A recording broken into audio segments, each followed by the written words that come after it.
Thank you, Chair. And thank you both for taking the time to share your experiences with us. I can't imagine how exhausting it must be to tell another group of people about them. But the insight you give us is invaluable as we try to improve the state's adherence to the UN Convention. I don't think there are any words to convey the fortitude you've both had to overcome in accessing services that should be, automatically provided and really a bare minimum. A lot of the questions I think that were really important have been asked, but I've just have one more question to each of the witnesses, if there's time, Chair. Damien, your explanation of the difference between PA and a carer was very useful. Thank you for that. And I think the PA model, whereby the person with the disability is the leader, seems like the type of model we should be aspiring to for as many people as possible, where appropriate. Is this the model that you think we should be investing in more to ensure people can become as independent as possible as kind of the default model, rather than the kind of outlier? And then for Samantha, and Senator Black asked the question I think I wanted to focus on, but as an additional one, I suppose as a rural TD, your description of the lack of accessible public transport is very familiar.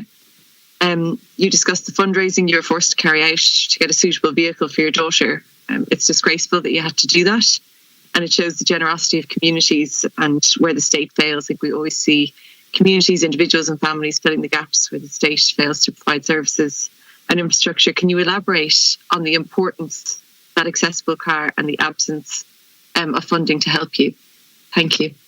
Thank you very much. Damien, do you want these points? And then Samantha?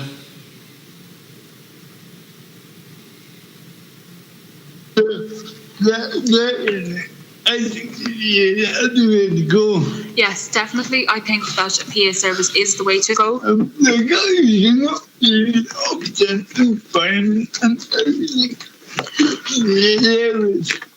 With a PA service, it is a completely different dynamic to a care, home care service or home care support. You can attend appointments, you can get a job, you can go to college, you can...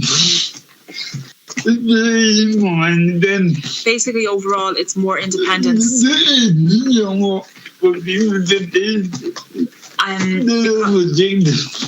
Because the reason the PA service would work better is because it is working under the social model more so, as opposed to home care support would work under the medical model. And the service itself is very restrictive. Like,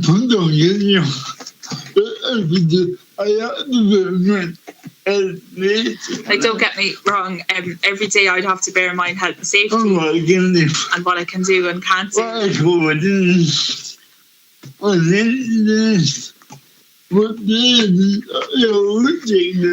But just for everyday things, the agencies, I find, are very restrictive in the tasks they can perform.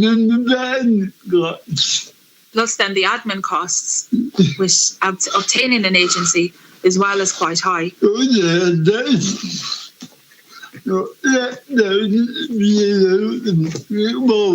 So yes, definitely the PA service under the social model is the way forward. I hope that answers your questions. I hope that answers your questions.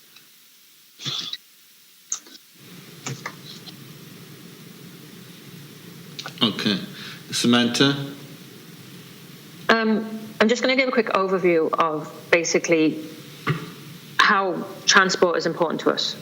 We live 6 kilometres from our local town on a busy main road in rural Ireland. Now, we're not that far from the county, we're in South Kildare, so it's not like living in Mayo, it's what people would still class as civilization. To leave the house, Ava has to get in her van. That's the only way she can leave the house. We can't go out for a walk because the road is too busy. Our nearest bus stop it's about 700 metres away, but we cannot walk to it, and if we do walk to it, she can't get on the bus because it's a minibus with steps. So even if we want to access public transport, we have to drive 6 kilometres away to access public transport and to access accessible public transport. And when we do go and drive 6 kilometres away to access public transport, we have an unmanned railway station So we have to give notice to Ian Rodaran to make sure that we can get on a train. If we want to go with intercity coach, we can't get on it because it's by steps, and Ava's wheelchair doesn't fold and she can't walk. If we do the local town link bus, that is the only accessible form of public transport in our area that is manned. So our accessible vehicle is literally, we cannot survive without it. The reason we had to fundraise it was because Ava had to change wheelchair, and the wheelchair that she changed into was literally because it couldn't be folded and it was too heavy to lift in and out of a car. So they were literally withholding the wheelchair from me until I got accessible transport, because it was a health and safety risk that I could not get it in and out of the car, that they could not give it to me because I would hurt myself. So we had to fundraise because we could not get a loan unless, no, there's not even an unless. We couldn't get a loan. We tried to get loans in the past and we couldn't get one. So we didn't even fundraise for a brand new van. We got a second-hand van. And the actual scheme that they have in place for wheelchair accessible vehicles, it's not accessible to the average family. It's really not accessible. The scheme, from my understanding, is designed so that you can change your vehicle every few years and not have to worry about breakdowns and things. The only way to do that without having to pay a substantial amount of money to upgrade your vehicle is to buy new. We were recently quoted for a new van, and we are looking at 32,000 for the van and then 20,000 for adaptation. That's 52,000 euro for a wheelchair accessible van. That's with VRT and VAT removed. So that's after they've taken the scheme. 52,000 euro for a brand new van. Now, if we went down that route, we've been told that in 2 years' time we'll be able to trade it in, and we might only have to pay, and this is what I quote, a few thousand euro to upgrade to a new one again. So that's the scheme that we currently have. It is not accessible. So people are buying second-hand vehicles that they're keeping on the road as much as they can, or they're getting loans that they're having to pay back, or they're dependent on family again. Wheelchair accessible vehicles are not optional extras for a lot of families. Like ours, we rely on them just to get around our day-to-day life. Our daughter cannot leave the house without one. And the other thing to do with it as well is most of them are diesel or petrol models. There is no electric alternative, which again, with the new measures that are put in place, in 10 years' time, we're going to struggle to find a van, because there is no provision put in place for us in the new green measures when they're trying to stop diesels being produced, because currently there is one single electric model that is being provided by one single dealer. And to be honest, I haven't even the heart to go and ask them how much it will cost, because I know I'll never be able to afford it. So we also have that worry now hanging over our head that in 8 years' time, we may not be able to buy a new van if there's no second-hand vans around, because there's not going to be any more produced.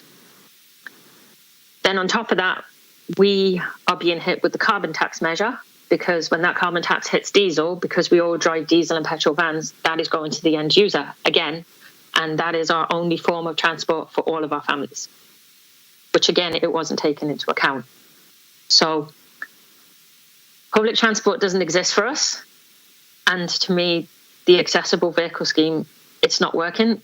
And dependent on the dealer, again, it's a retrospective grant. You have to pay upfront and then claim back the tax.